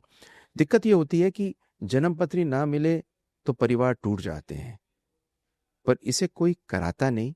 और इसे कराना प्री कंसेप्शन, उसका एक और रीजन बताता हूं। मैं हमेशा कहता हूं कि जब आपकी शादी होने वाली है तो बच्चा जल्दी करिए, और preconception you need to be tested. But अगर आप तब भी नहीं कराते तो 6 महीने बाद तो करा ही लीजिए। डॉक्टर साहब, आपने बात की टेस्टोस्टेरोन का लेवल जो गिरता जा रहा है, स्पर्म काउंट नील की तरफ जाता जा रहा है। आपने डेटा भी बताया कि हर साल 2.6% से कम हो रहा है और अगले 20 सालों में शायद बहुत सारे लोग ऐसे होंगे जिनके अंदर स्पर्म बचा ही नहीं है। तो जब इतनी सारी कहानी चल रही है तो टेस्टोस्टेरोन के सप्लीमेंट्स भी आते हैं। वो सप्लीमेंट्स किस तरह से काम करते हैं? Are they safe to take? And the second thing is Viagra safe to take? आप इतने बढ़िया सवाल सोचती कहाँ से हैं? मैं तो कभी कभी ये सोचता हूँ। मैं देख, मतलब जो मेरी ऑडियंस है उसके कंसर्न सोचने की कोशिश करती हूँ कि उनको क्या प्रॉब्लम आ रही है। और आप जैसे जब इतने इंटेलिजेंट और इतने विजडम से भरे हुए लोग मेरे सामने बैठे होते हैं तो मुझे लगता है how can we solve for this audience जो अपना टाइम दे रही है हमें। एब्सोल्युटली। तो सबको दो चीज बताऊंगा। कभी भी टेस्टोस्टेरोन बाहर से मत लीजिए, कभी भी मत लीजिए। उसका रीजन क्या है कि testosterone needs to be manufactured by your own testis. अगर आप कभी भी बाहर से लेंगे आपकी टेस्टिस मैन्युफैक्चर करना बंद कर देगी। अगर आप रिप्रोडक्टिव एज में होंगे तो आपके स्पर्म कम या बनने बंद हो जाएंगे। ये तो तब होता है जब डायरेक्ट आप टेस्टोस्टेरोन सप्लीमेंट ले रहे हो, जी। लेकिन जैसा आपने कहा कुछ चीजों में मिलावट करके भी दिया जाता है तो आपको जो आपको पता ही नहीं है। तो जब आपको पता नहीं है वो प्रोटीन पाउडर्स में होता है मेनली, बाकी तो नॉर्मली किसी चीज में नहीं होता। क्योंकि टेस्टोस्टेरोन की मिलावट भी महंगी है, तो महंगी चीज में ही महंगी चीज आपको मिलेगी। तो बेसिकली लड़कों को बहुत सावधानी से प्रोटीन कंजम्पशन करना चाहिए। एब्सोल्युटली, सबसे बड़ा पॉइजन है। आदमी की सबसे बड़ी मर्दानगी जो वो सोचता है क्या है? स्पर्म और सेक्स। बाहर से टेस्टोस्टेरोन लेके आप उल्टा काम कर रहे हो। आप अपना सेक्स एज वेल एज अपनी मर्दानगी, I mean your sperm count को खत्म कर रहे हो। डॉक्टर साहब, जो सबसे बड़ी मर्दानगी आदमी समझता है जो आपने कहा शायद वो हो सकती है, लेकिन जो वो दिखाता है या जो लोगों को दिख सकती है, बिकॉज सेक्स आप हर किसी के साथ नहीं करोगे, हर किसी को आपको उस पैरामीटर पर टटोलना नहीं है। बट जो दिखाता है वो आपकी फिजिक, वो आपकी एब्स, सिक्स पैक, कितने आपके बाइसेप्स हैं, कैसी आपकी बॉडी है, तो उस पर ज़्यादा काम करता है, तो प्रोटीन ज़्यादा इंटेक करता है। तो आपने कहा कि टेस्टोस्टेरोन के जो सप्लीमेंट्स है बाहर से जिस भी फॉर्म में ले रहे हैं बिल्कुल भी नहीं लेने चाहिए। नहीं ले रहे। Now let's come to the erectile dysfunction part of it. बहुत सारे लोग इस प्रॉब्लम को वाइग्रा लेकर, ब्लू पिल लेकर सॉल्व करना चाहते हैं। हाउ सेफ इज वाइग्रा और इसका ऑल्टरनेट क्या है? जिन लोगों को इरेक्टाइल डिसफंक्शन है वो क्या कर सकते हैं? देखिए ऐसा है, हिंदुस्तान एक ऐसी जगह है जहाँ बिना प्रिस्क्रिप्शन के वाइग्रा मिलती है। मैं तो कई बार ये सोचता हूँ कि पान की दुकान पे अगर सुपारी की जगह वाइग्रा डाल दी जाए तो वो आदमी उस पान की दुकान से सुपारी खाएगा, क्योंकि ये खाने के बाद में तो जिंदगी मस्त होती है भाई साहब। यहाँ के पान में किमाम नहीं, कुछ और भी है। स्टोरी बहुत सिंपल है। वाइग्रा एक ट्रीटमेंट के लिए दवा है, वेस्कुलर इरेक्टाइल डिसफंक्शन के लिए। ये दवा लोग एक जिसे कहते हैं ना, मजे के लिए भी लेने लगे हैं, which means they start taking Viagra. आपको मैं एग्जाम्पल देता हूँ। I had this patient who came to my clinic. Normally Viagra जो एक ट्रेड नेम है, सिडनाफिल बोलते हैं, उसकी 25 to 50 मिलीग्राम डोज होती है. Now this gentleman came to my clinic and he told me he takes 3 grams of Viagra और अभी भी कुछ नहीं हो रहा. 3 grams 3 grams और अभी भी कुछ नहीं हो रहा. So जो I कि asked नॉर्मल से ऑलमोस्ट 6 times. 6 टाइम्स ज्यादा है. So I asked him, how did you start? He said, I was okay. I started taking Viagra to have better sex with my girlfriend. I had 2 girlfriends and 1 wife. So I said, wow, ये तो बड़ी कमाल की चीज़ आपने बताई, आगे बताओ. He said, धीरे धीरे करके मेरी बढ़ने लगी. जब बढ़ने लगी आज 3 ग्राम लेता हूं और काम नहीं करती. कहने का मेरा मोटा मोटा मतलब यह है, Viagra is a treatment, not a supplement. It's a treatment for there who have vasculogenic मतलब जिनकी ब्लड सप्लाई में दिक्कत हो रही है इरेक्शन में, नॉट फॉर एनीथिंग एल्स. देखिए, बहुत सारे मिसकंसेप्शंस हैं पेनिस के बारे में. आपको बताऊं अगर इस टाइम पर तो समझ में आएगा. पेनिस में बोन नहीं होती.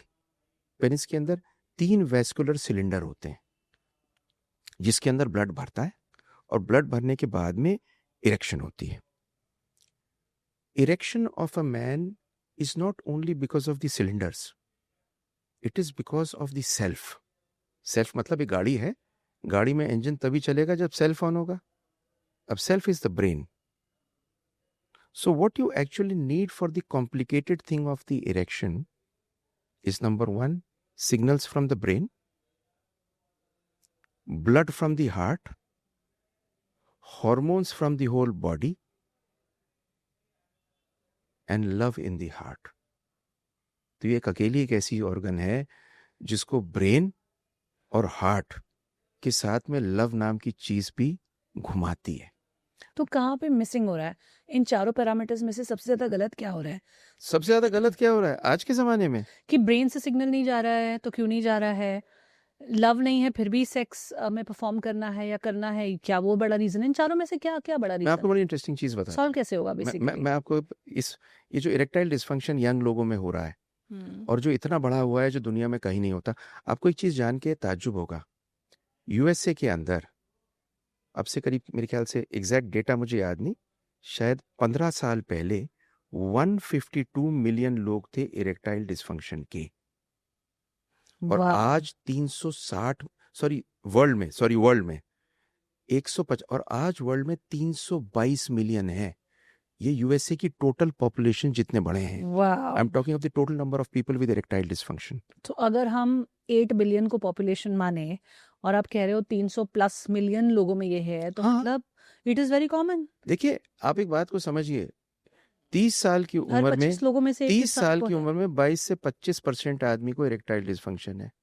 40 साल की उम्र में some form of erectile dysfunction has been there in 40% of the people. And 60 साल की उम्र में some form of erectile dysfunction is in 60% of the people. कोई किसी बात थोड़ी कर सकता है. और दूसरा, इसके साथ में प्रेमेच्योर इजैकुलेशन आ जाए, 3 में से 1 आदमी को प्रेमेच्योर इजैकुलेशन है. It is the biggest epidemic on earth. 3 में से 1 आदमी को? 3 में से 1 आदमी को आज की डेट में? जी. और ये नंबर ऑब्वियसली बढ़ेगा सालों के साथ साथ. बढ़ेगा ही बढ़ेगा. और बात करने को तैयार नहीं कोई इंसान, ट्रीटमेंट लेने को तैयार नहीं. तो ये डेटा है. मैं अगर आपसे कहता हूं, मैं आपको बताता हूं, एक मेरे पास में क्लिनिक में एक आए थे, मेरे से बोले, यंग लड़के थे, must have been about 24, 25, was a brilliant computer engineer in some company. So he came to me and said that, Dr. Saab, I'm not going to get married and I think I want to end my life because I am depressed. So ये end my life बहुत लोग बोलते हैं जिनको erectile dysfunction type की चीज होती है. मैंने पूछा, तुम्हें प्रॉब्लम क्या है? So he said, I don't have any desire to have sex. So I asked him, सिर्फ लड़कियों के साथ या आदमियों के साथ भी? क्योंकि आजकल बहुत सारे इस तरह के लोग आ जाते हैं. बोले, नहीं sir, I am not a homosexual and I don't have any desire to have intercourse with a woman. I said, do you get morning erections? He said, yes, sometimes. I said, what happened? He said, I got a girlfriend whom I used to like. After 4 months of working hard, she was ready to go for sex with me. I was so anxious I discharged immediately. She laughed at me and told her friend, ये किसी काम का नहीं है. And from that day, I don't like sex. For a man to go through this only because of one episode of anxiety, performance anxiety, he makes it his lifetime. जैसे मैं हमेशा कहता हूँ कि जो बच्चा पढ़ाई में फेल हो जाता है उसके पढ़ाई में से दिल हट जाता है. Number 2, now sex is not happening after a long time with love where you can speak openly. It's become a commodity. It's a commodity which is a dating sex. Now in this dating sex, what is happening is you meet a new woman. The only thing which matters is performance. If you don't perform and she laughs, you feel bad. You feel you are less of a man. And the story goes in for you to have low sex desire and erectile dysfunction. So it gets compounded. And basically जो आपने mind वाला part बोला वो बहुत ज्यादा impact हो जाता है इस तरह के बहुत ज्यादा से. तो impact आपका जो आपने कहा माइंड का कनेक्शन है इरेक्शन से, वो ऑब्वियसली वहाँ पे अनस्टेबल हो गया. तो अनस्टेबल हो जाता है, बहुत ज्यादा हो जाता है.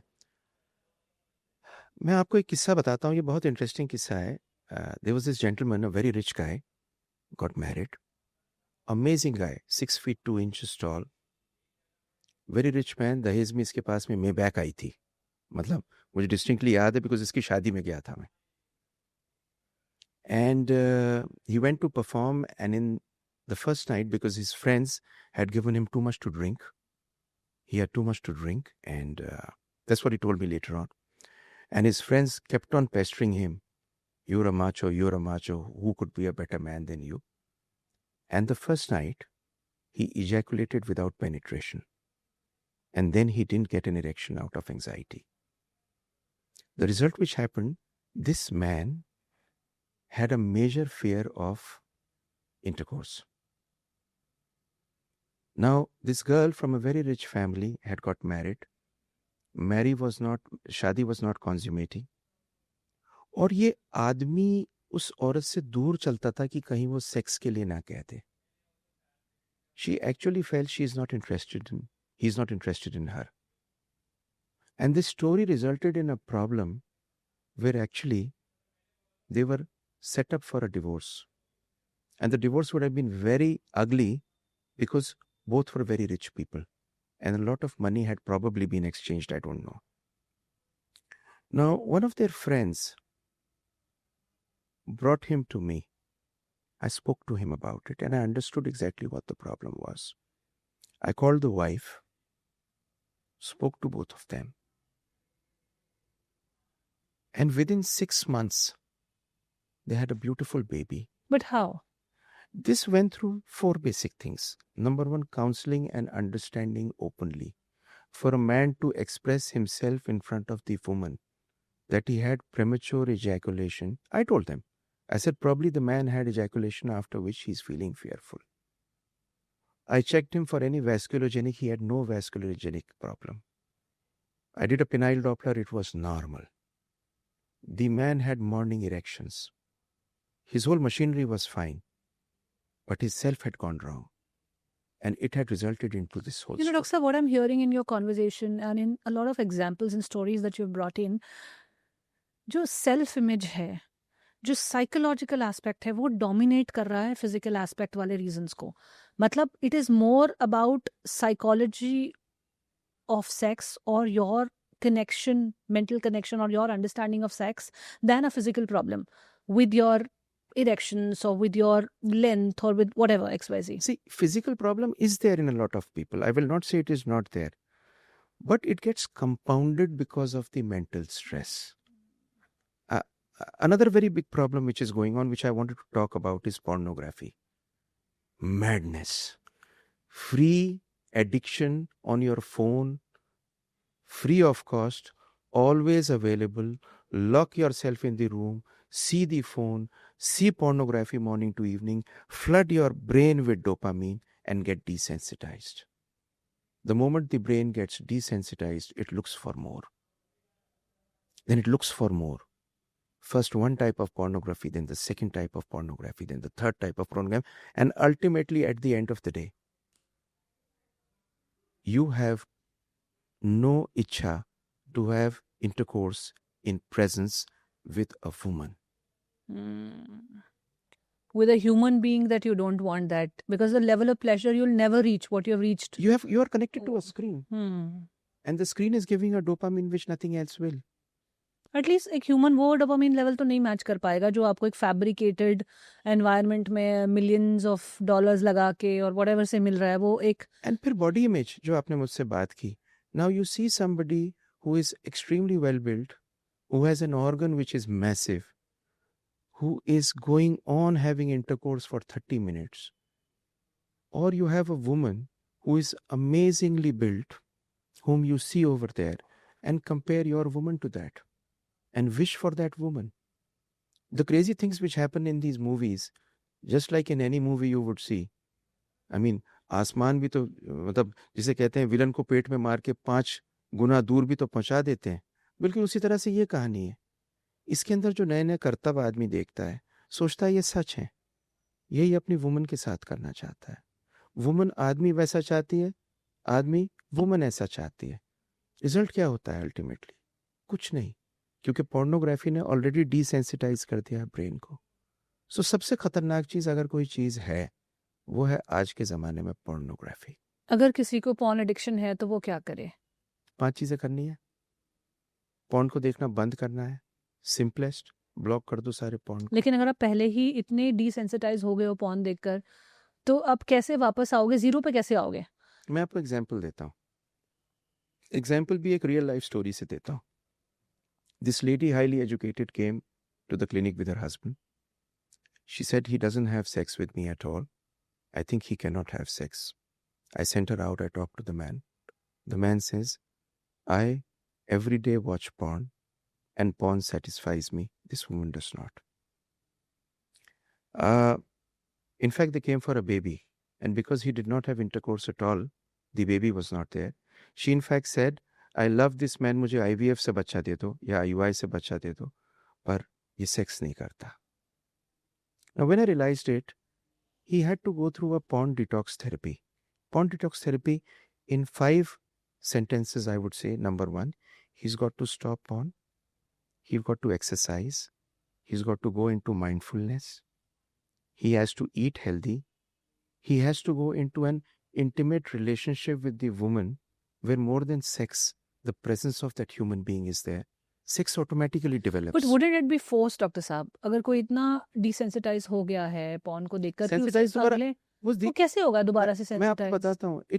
He has to work on it. जैसे एडिक्शन होता है, एक स्विच की तरह आप उसको बंद नहीं कर सकते. कई लोग कर देते हैं. आप देखिए ना, कई लोग एकदम से तो कुछ भी नहीं होता. कई लोग कर देते हैं. मैं ऐसे लोगों को भी जानती हूँ जो आज बहुत स्मोक 40 सिगरेट पीते हैं, कल से बंद तो बंद. ऐसे भी लोग हैं पर बहुत कम है. पॉर्न तो आपको बंद करनी पड़ेगी अगर एडिक्शन की वजह से आपको स्क्रीन से मोहब्बत हो गई और इंसान से नहीं.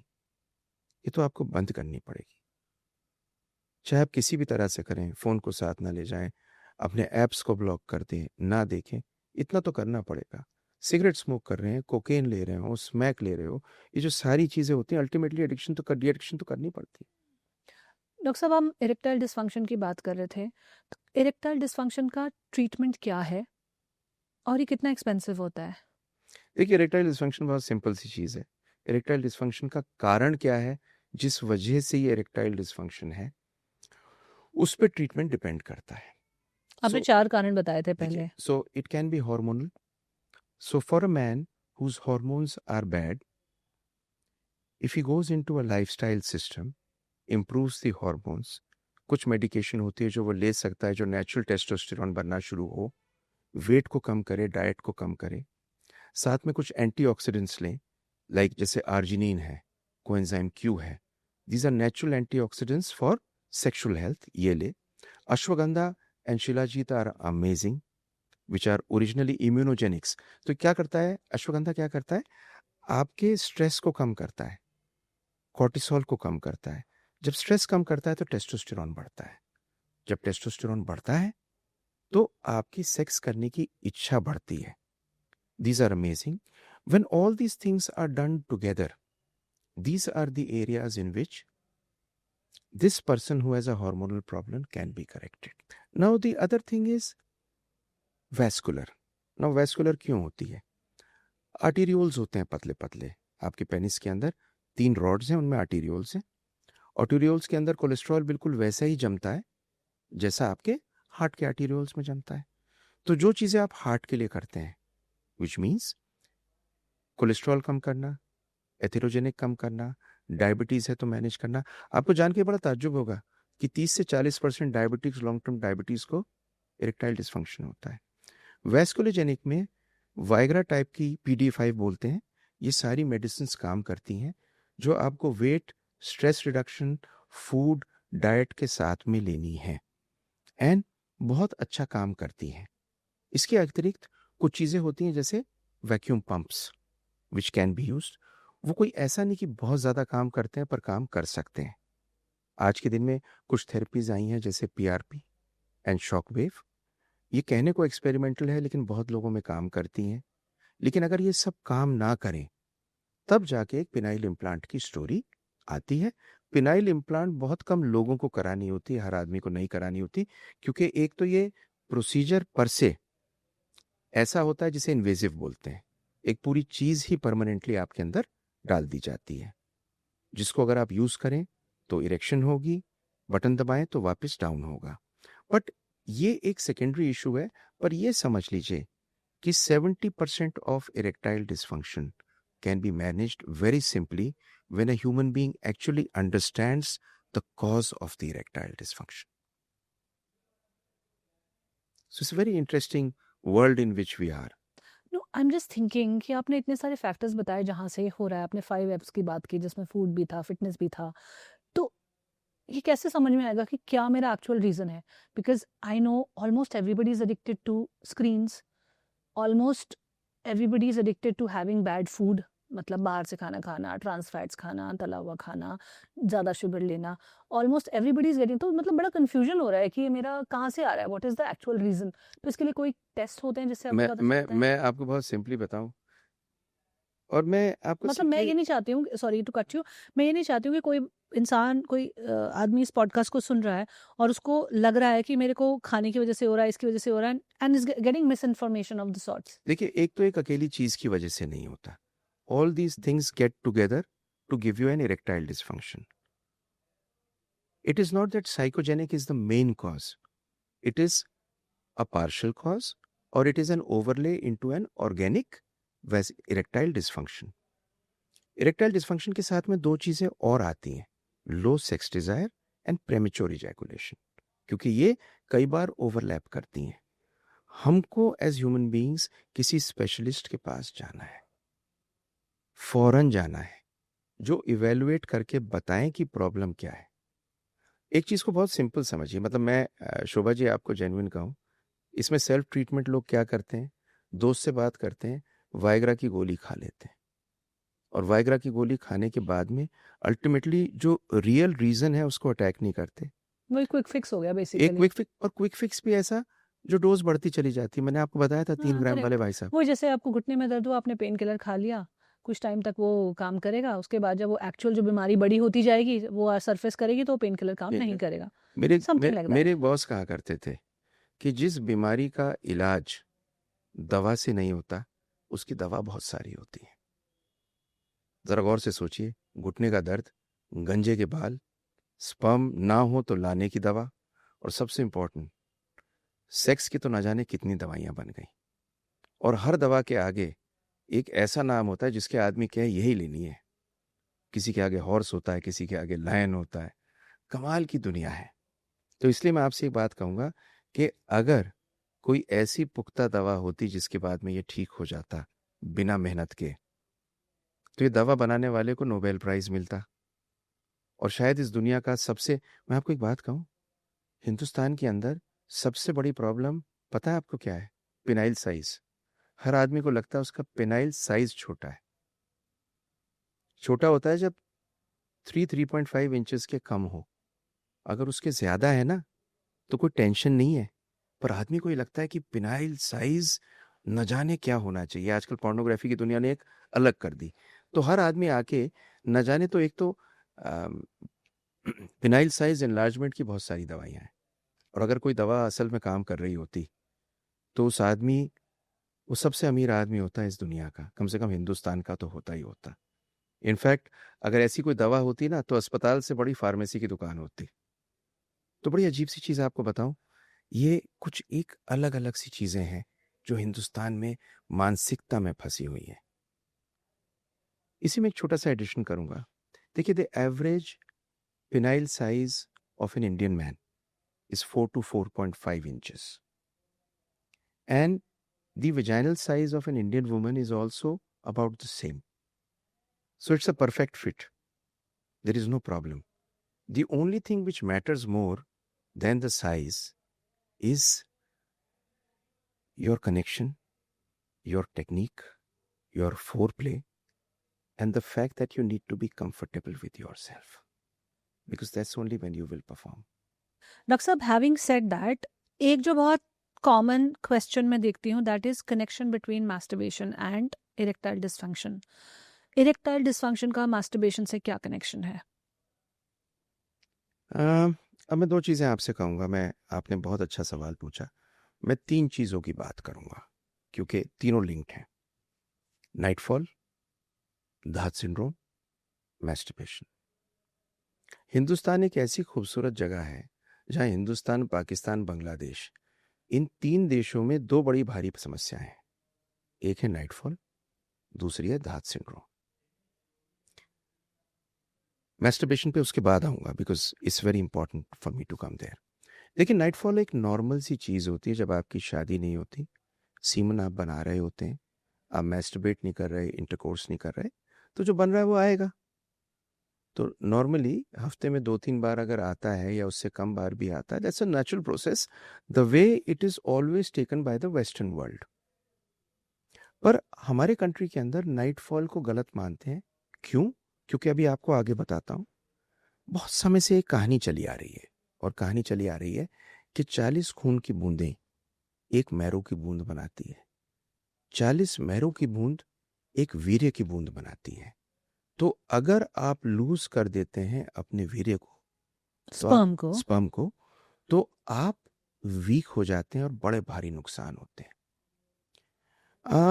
ये एक ऐसी चीज है कि स्पर्मेटोरिया बोलते हैं लोग। आदमी कहते हैं मेरे यूरिन के अंदर स्पर्म आ रहा है, मुझे नाइटफॉल आ रहा है, होके ये लोग डिप्रेस हो जाते हैं कि मैं वीक होता जा रहा हूँ, डिप्रेस होता जाता हूँ, एंग्जाइटी में चले जाते हैं। इसको बोलते हैं, कहते हैं कि मेरी पावर जा रही है धातु। तो इसका नाम रखा गया धात सिंड्रोम।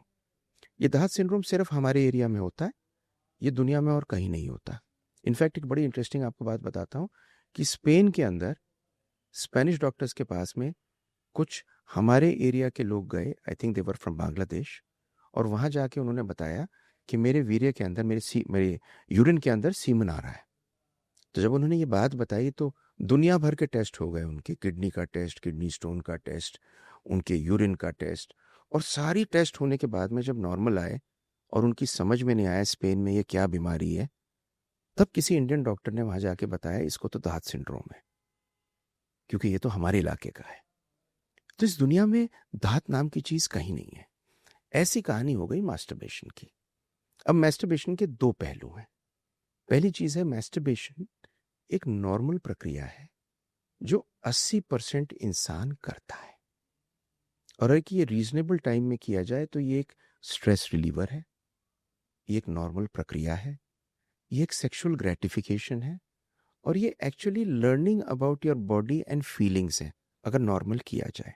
व्हाट इज नॉर्मल किया जाना? बताता हूँ।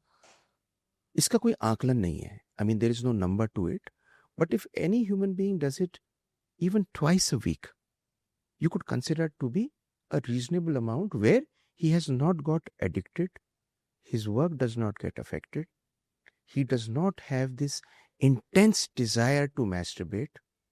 Unfortunately, after pornography has come, this was never there too much before, but after pornography has come, and people become porn addicts to see it daily, they start masturbating daily because of the porn addiction to relieve themselves. So now that creates issues, psychological, physical, relational. But when it comes to sperm count going down, with a reasonable number of masturbation if you practice, sperm count does not go down. Number 2, your sex doesn't go down. If it is once in a while, as masturbation, but if it becomes an addiction, it can create problems from the point of view of your sexual issues, the way you would have intercourse, and probably also in the sense that your testosterone may go down if you become a masturbation addict. So otherwise, normally, it's a very healthy thing to have in a reasonable number of times. I would say probably 2 times a week. But is it connected to erectile dysfunction? If you become a it is not connected to erectile dysfunction if it's normally done in a normal frequency without addiction. Because you actually, I'll give you an example. In premature ejaculation, see, premature ejaculation does not take place because of the weakness of the penis. It happens because the brain signal, आपने bulb देखा है? Bulb में क्या होता है? Bulb जलता है, बंद होता है, जलता है, बंद होता है एकदम से. तो अगर आपके ब्रेन का बल्ब इरेक्शन में एकदम से हुआ और एकदम से बंद हो गया, तो it comes from the brain. It doesn't come from the penis. People think it's the weakness of the penis. So now the brain signal, why does it go in that fashion? So there is a boy who has to masturbate. एक ही bathroom में पूरे परिवार को जाना है. वो bathroom में जाता है, कोई खटखटाएगा, वो एकदम से सोचता है जल्दी से मैस्टरबेट करके आ जाऊं. उसे कोई जगह नहीं होती मैस्टरबेट करके, सोचता है जल्दी से आ जाऊं. उसके बाद में उसकी शादी होती है, एंग्जाइटी में होता है, जाता है, जल्दी मैस्टरबेट, जल्दी से डिस्चार्ज हो जाता है. आगे उसका ब्रेन का सर्किट वायर हो जाता है जल्दी डिस्चार्ज होने के लिए. And he goes into something known as an organic premature ejaculation. तो आप कह रहे हो कि premature ejaculation is also a lot psychological than physical. No, issue. It's a behavioral problem in the serotogenic circuit of the brain. It is not psychologically you're getting it. The brain has become wired for it. Now I'm coming to masturbation and sex. Now to heal it, what you need is 4 exercises. Breathing exercise. The moment you breathe deeply, just like a pranayam, you become peaceful, at peace with yourself. Number 2, Kegels, where you actually contract the muscles to have pelvic muscles. Third is start and stop. So you start masturbating. The moment you're about to discharge, you stop. Start masturbating a bit, stop, and discharge in the 4th or the 5th time, which you can do alone or even with a partner. Now, this is one exercise which actually increases your time. I'll give you an example. Supposing there's a man who can't run too much. He starts running and he stops before bilkul behosh ho jata hai, and he starts running again. So at the end of the month, he'll be able to run a longer time. Similarly happens. And the 4th is squeeze technique. In this technique, again, you use masturbation to squeeze. So masturbation actually becomes a technique to develop for a better sexual life. So masturbation per se does not give erectile dysfunction. I mean, it's a different area which we are touching at the moment. And this whole idea of conserving the sperm for spiritual reasons, for vitality, for better efficiency, whatever else it is connected to, उसका क्या truth है? करोड़ों sperm बन रहे हैं, regular semen बन रहा है. जैसे आपके मुंह के अंदर सलाइवा नहीं बन रहा होता, अब सलाइवा को या तो आप निगलोगे या बाहर लागोगे. इसी तरह से बन रहा है. बन के आप उसे मैस्टरबेट करके या सेक्स करके बाहर ले आओ, या वो वहीं पे जज्ब होके खत्म हो जाए. ये तो बन रही है चीज. इसको कंजर्व करके बाहर निकाल के क्या करोगे? बल्कि आपको एक अजीब सी चीज बताऊं, अगर आप फ्रीक्वेंट इजैकुलेशन करते हैं तो फ्रेश सीमन के अंदर आपका स्पर्म का डीएनए बेटर होता है, जिससे प्रेगनेंसी होने का चांस बेटर होता है. तो it's a very complicated science. मतलब आपके व्यूअर्स मेरी पूरी बातें सुन के एक क्लियर कट मैसेज की जगह हो सकता है कंफ्यूज ही हो जाए. सुनिए, लेकिन आप और सिंप्लीफाई करो. फिर मैं आपको सिंप्लीफाई करता हूं. आप मुझे बताओ कि इस कॉन्वर्सेशन के एक्चुअल क्लियर टेकअवेज क्या है एक व्यूअर के लिए? सबसे पहले स्पर्म काउंट की बताता हूं. स्पर्म काउंट डिक्रीज कर रहा है, सबका डिक्रीज कर रहा है, आपका भी कर रहा है. स्पर्म काउंट के डिक्रीज होने के रीजंस, सारे वो रीजंस हैं जो मॉडर्न सोसाइटी में हम सामने फेस कर रहे हैं. इनको मिनिमाइज करना है, फूड, डाइट, स्लीप, स्ट्रेस पे गौर फरमाना है। इन्फेक्शन से दूर रहना है। कोई भी sexually transmitted diseases sperm count को डाउन कर सकते हैं। नंबर 1। अब आ जाते हैं हम सेक्स के ऊपर। Sex is more than performance, communication with your partner. और परफॉर्मेंस तो फिर भी करनी है, और अगर परफॉर्मेंस करनी है तो 3 मेजर प्रॉब्लम्स हैं: इरेक्टाइल डिसफंक्शन, प्रेमेच्योर इजैकुलेशन, लो सेक्स डिजायर। तीनों अलग अलग हैं और लिंक्ड हैं। तीनों 4 कारण से होती हैं। या तो न्यूरोलॉजिकल, साइकोलॉजिकल एक न्यूरोलॉजिकल का हिस्सा है या नर्व्स की प्रॉब्लम है, या वेस्कुलोजेनिक मतलब आपके अंदर की जो वेसल्स हैं वो कमज़ोर हैं, जो मैं कहूँ हार्ट की पंपिंग से जो ब्लड आ रहा है उसकी प्रॉब्लम है, या हार्मोनल प्रॉब्लम है, या साइकोसोमेटिक प्रॉब्लम है। इस प्रॉब्लम को डॉक्टर से आपको क्लैरिटी लेनी है। क्लैरिटी लेने के बाद में इलाज कराना है। 70% चांस है कि आप ठीक हो जाएंगे, शायद उससे ज़्यादा ही होगा अगर आप लग के करेंगे। प्रेमेच्योर इजैकुलेशन का मेजर कारण ऑर्गेनिक अगर शुरू से आपको है, it means somehow your brain has got structured for a premature ejaculation. Premature ejaculation की कुछ मेडिसिन होती हैं, बहुत लॉन्ग टर्म नहीं ले सकते, काम करती है, लेकिन ज़्यादा ज़रूरी है समझना, बिहेवियरल थेरेपी करना, और कुछ लोकल एनेस्थेटिक एजेंट डिसेंसिटाइज कर देते हैं उनको यूज़ करना। लो सेक्स डिज़ायर, अगर आपका टेस्टोस्टेरोन नॉर्मल है, अगर कम है तो उसकी वजह से हो सकता है। अगर आपका टेस्टोस्टेरोन नॉर्मल है, then it can be because there is some kind of a psychological overlay which has happened. सबका आंसर में एक चीज कॉमन है: lifestyle, diet, food and supplements. सब में सबके ट्रीटमेंट अलग अलग होने हैं। ट्रीटमेंट के अंदर वेस्कुलोजेनिक है तो वाइग्रा ले सकते हैं। वाइग्रा के साथ में कुछ इंजेक्शंस होते हैं जो आप लगा सकते हैं। पीआरपी एक अच्छी थेरेपी है। शॉकवेव एक अच्छी थेरेपी है। सबसे नहीं होता तो पिनाइल इम्प्लांट कराना है। ये पूरा मैंने आपको एक सिस्टम वाइज ये पूरी चीज़ को बात नहीं, आपने बोला। बहुत अच्छे तरीके से समराइज कर दिया जो हमने इस पूरी कॉन्वर्जेशन में बात की है। तो आई एम श्योर जो व्यूअर्स हैं उनको एक एब्सोल्यूट क्लैरिटी आएगी इस पूरे समरी के बाद। डॉक्टर साहब, जाते जाते एक आखिरी सवाल जो मैं अपने सभी गेस्ट से पूछती हूँ, apart from all the clarity that you have given about the reproductive health of men here, what is your definition of success today?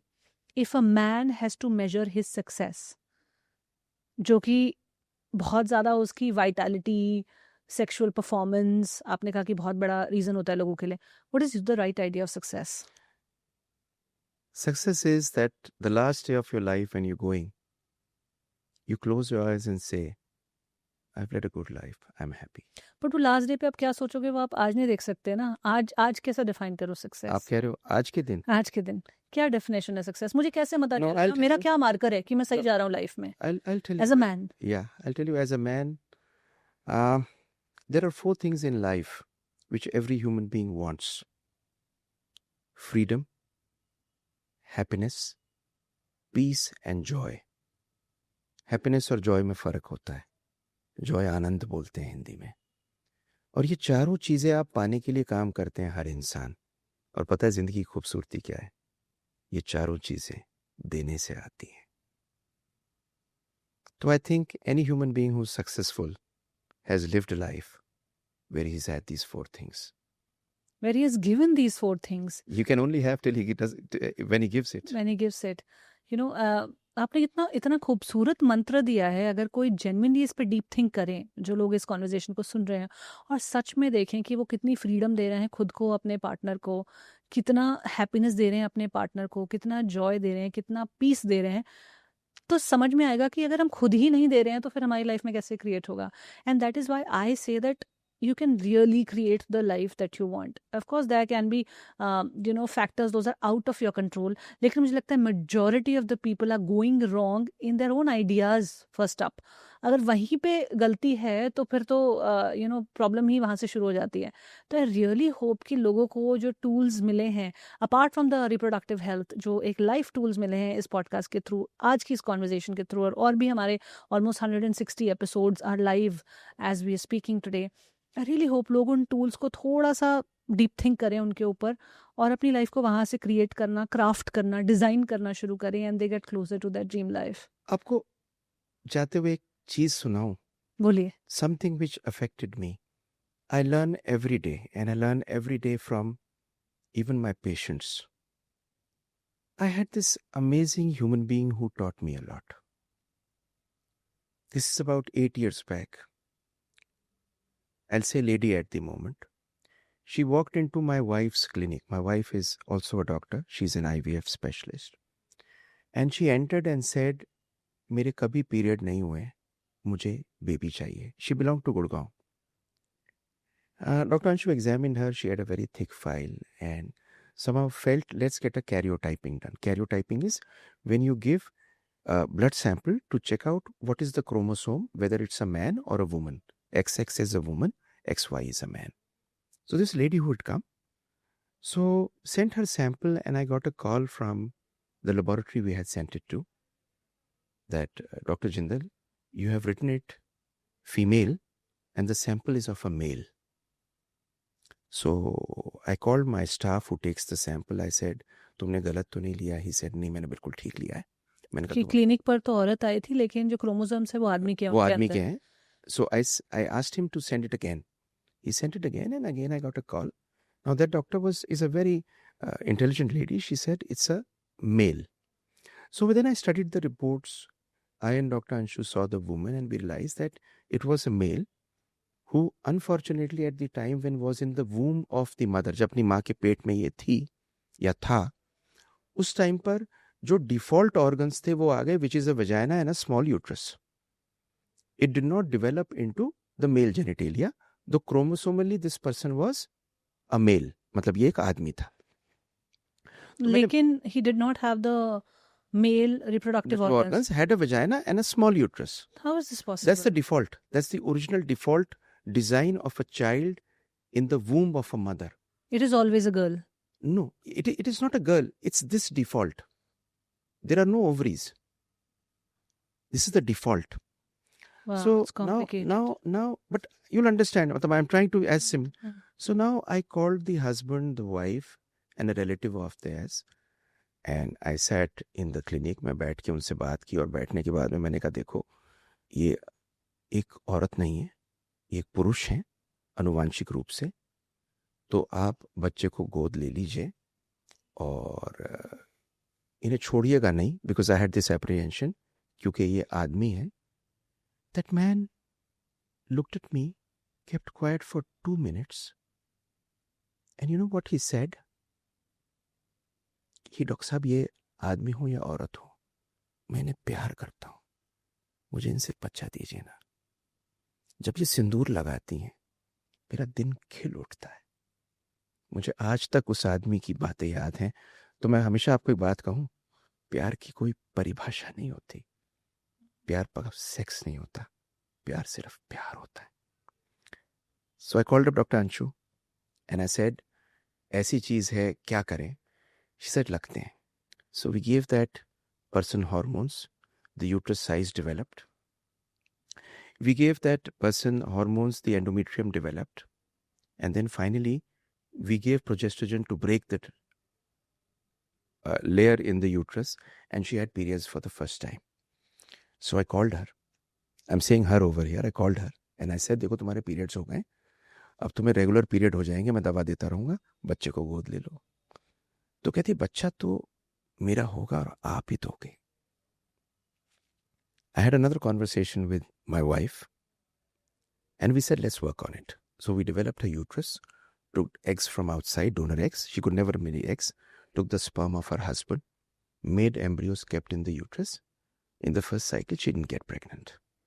So when she didn't get pregnant, she came to me and she said, मैं pregnant तो नहीं हुई. So I said, मुझे पता नहीं तुम pregnant होगी नहीं होगी. You said and we've tried, we can try again. She said, मैं माँ तो बनूंगी.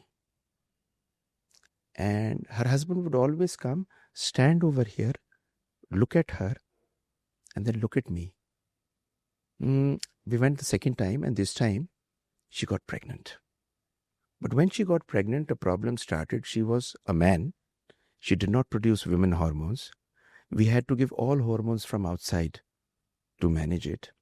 She had blood pressure, her face would go red, her legs would go red. For a minute, we actually thought that it's too risky. It's too risky. Why did we do it? But then, finally, She had a boy and a girl without twins, without nursery support. But the second beautiful thing which I learned from her, she said, doctor साहब अगर मेरे हो सकता है तो किसी के भी हो सकता है. प्रेस को बुला लीजिए. लोग डरते हैं, छिपते हैं. प्रेस को बुला लीजिए. मैं बात करके अपनी कहानी उन्हें सुनाना चाहती हूँ. It needs guts. जिगरा चाहिए इस काम के लिए. पर ये जिगरा पता किस चीज से होता है?